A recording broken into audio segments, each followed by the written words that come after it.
busy Benin City, where car horns never stopped and people rushed everywhere, there was a bus driver named Tunde. He had the warmest smile in the whole city. Every evening, tired workers and students ran to catch his bus because it was always clean and neat. "Welcome on board," Tunde would say, helping old women carry their bags and children find seats. People felt safe with him. Some even told others, "If you see Tunde's bus, enter quickly. He is the kindest driver in Benin." Beside him worked Sei, his quiet conductor. Sei hardly spoke except to collect money or shout, "Last seat. Enter with your change." To everyone, they looked like the perfect team, friendly, trustworthy, and safe.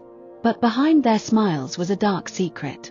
Tunde and Sei had a plan, a terrible one, that no one in Benin could have imagined. One evening, as the sun disappeared behind the rooftops of Benin City, Tunde's bus filled quickly. Tired passengers, students, workers, and traders climbed in, happy to be heading home. The engine roared, and the bus rolled away from the noisy streets. Sei, the conductor, held a small spray bottle. "Let me clean the air," he said softly, pretending to care about the passengers' comfort. He sprayed once, twice. The air was clear, with no smell at all. Minutes later, passengers began yawning. "I feel so sleepy," one student whispered, rubbing his eyes. Another nodded slowly, already drifting off. Soon, every passenger's head dropped forward. Silent. Motionless. Tunde left the main road and turned onto a narrow, bumpy path. The bright city lights faded behind them. Only the sound of crickets filled the night as the bus disappeared into the darkness, heading straight for a hidden, abandoned warehouse deep in the forest. The old warehouse stood deep in the forest, its windows broken, doors rusted, and walls covered in dirt. Tunde and Sei carried the sleeping passengers inside, laying them on the cold floor. Their hands and feet were tied tightly so no one could escape when they woke up. Sei searched their pockets, collecting phones, wallets, and jewelry. Tunde wrote down phone numbers from the phones, grinning wickedly. "Tomorrow, we call their families," he said. At sunrise, the first calls began. "We have your loved ones," Tunde said in a cold, sharp voice. "Bring money if you want them back. No police, or you will regret it." Some families cried and begged for mercy. Others rushed to borrow money, desperate to save their children.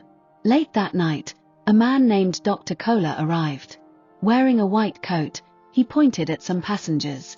"These ones," he said. He paid Tunde a thick envelope of money before leaving with them. Back in Benin City, missing posters covered walls and street poles. Families searched everywhere, crying for their loved ones. One worried father, Mr. Okoro, hired Inspector Kunnel, a smart investigator known for solving tough cases. Inspector Kunnel listened carefully and began looking for patterns. He discovered that all missing people had entered evening buses on the same route.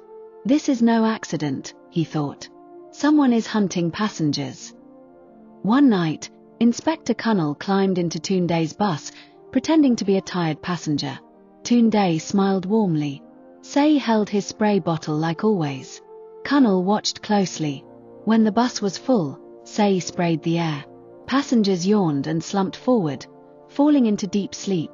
Kunnel pretended to sleep too but secretly sent a message to his police team. "Follow this bus. I found them." The bus drove into the forest. Kunnel's heart pounded as he prepared for the final showdown. The bus stopped at the warehouse. Tunde and Sei carried the sleeping passengers inside, not knowing Inspector Kunnel was awake and watching everything.